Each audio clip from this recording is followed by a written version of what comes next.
morning, Minecraft gamers, and welcome back to another exciting episode of Fun with FlapJack Hardcore Minecraft. Hey, guys and gals, I am back in the game. I'm playing in 1.15.2, and I have actually started to be able to play the game well enough that I can live in hardcore and not die.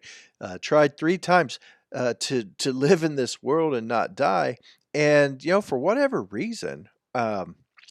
I think it's just been so many months since I've actually played Java because my computer broke. I had to wait to get the money to get it fixed, then get it fixed. I had to wait for the parts to come in. I had to make 3 trips to the Apple Store. The Apple Store is about 2-hour drive away, 4-hour round trip. And so, yeah, it was a big deal.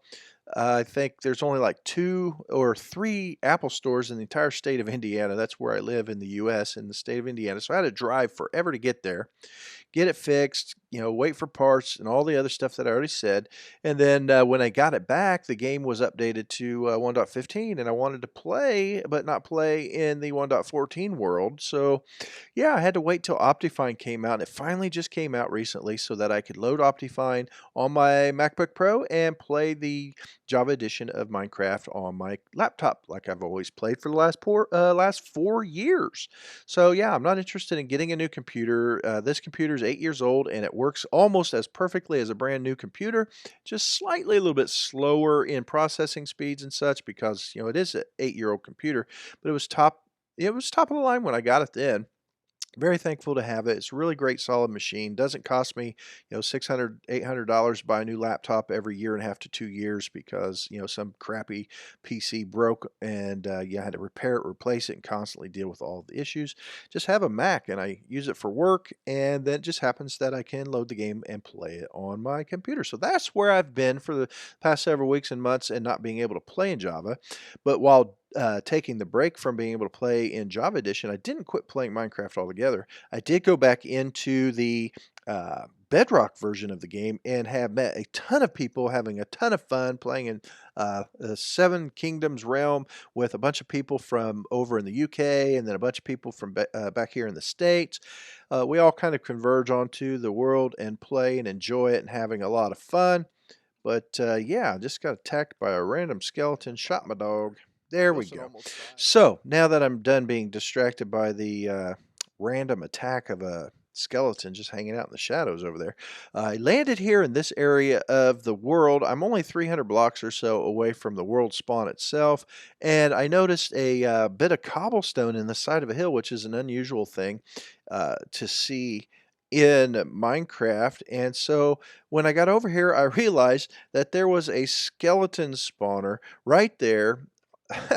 Right there.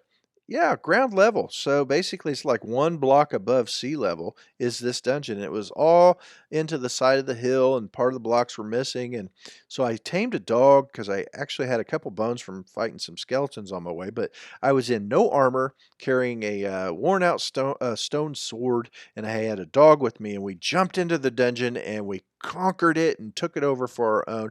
And I decided I'm going to live here and I'm going to build myself an XP farm to get. So anyways, I built this farm and I thought I want to build something that's super simple, super easy, early game friendly XP farm that doesn't require me to go to the nether yet. I wasn't ready. I didn't have the iron armor or even iron tools. And so I went down, started mining, got myself the iron I needed to have the tools to be able to dig this all out. I dug out the 9x9 chamber around the spawner, and it's 3 blocks under and 2 blocks above the spawner, and it's all closed in and encased in stone, and it's dark.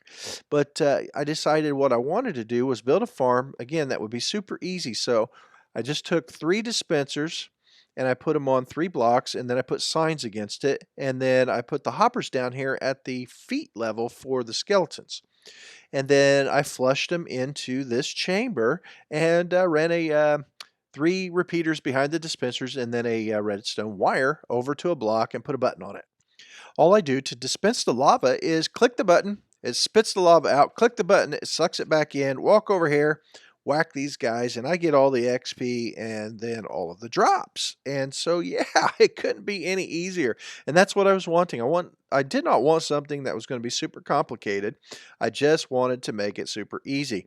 And so what I decided was, now that I have set myself up in the game, then I can go ahead and fiddle with the circuitry a little bit and see if I can't set it up so that it'll pulse so fast that it'll spit out the lava and then allow me to also retrieve the lava and not kill all of the skeletons. And then I can just smack them with my sword, suck up all of the XP.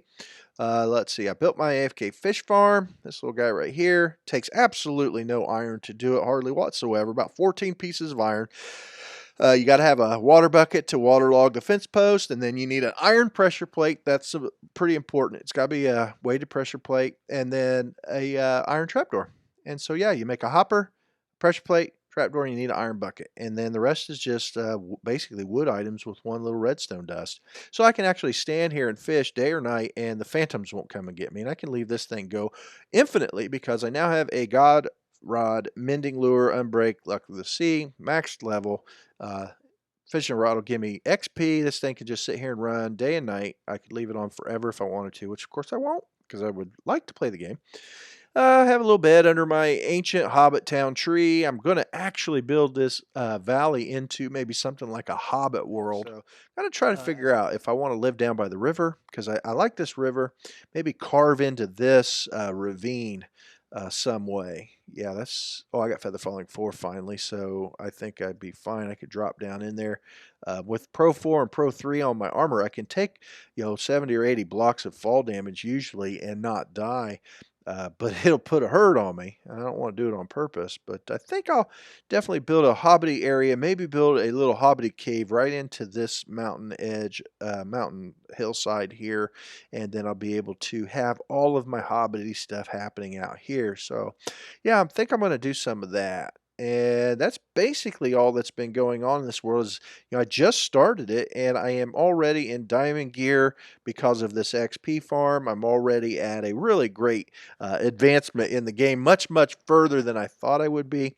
I don't have the different farms set up yet, but yeah, I got so super lucky. I come right into the nether and I went exploring, and most of us know that the strongholds, unless they change it at some time in the future, they tend to spawn on the z-axis in the north and south row in a straight line. And so I just go east or west, and I just happened to decide to go west, and I dug myself some stairs and I came down, and whammo, right here was a stronghold just that quick. Look at these guys. Oh, wow, I got an Enderman. Got to take advantage of that. I don't like taking the chance of... Where did he go? Oh, there he is. Get over here, pal. I don't like taking the chance of an Enderman killing me in hardcore, so I go ahead and put the little roof over top of my head. Even though I have some really rock-solid armor, he's not going to cause enough damage to kill me, but mistakes happen in this game, and I don't like taking the chance. Good grief, that's a lot of little jelly cubes. Little magma cubes. Little squishy blocks. Don't want to accidentally hit one of those pigmen. While I was in here earlier, I had a run-in with some of the wither skeletons, and or not wither skeletons, with some blaze while I was collecting up some blaze rods. And yeah, wouldn't you know it, had a aggro on the pigman. I smacked a pigman by mistake. But anyways, you get the point, right? There's this stronghold. I haven't gone that direction and explored it yet. I've only gone down... Nope, I lied. I've gone down to that direction and explored all of that because it was connected with the landmass.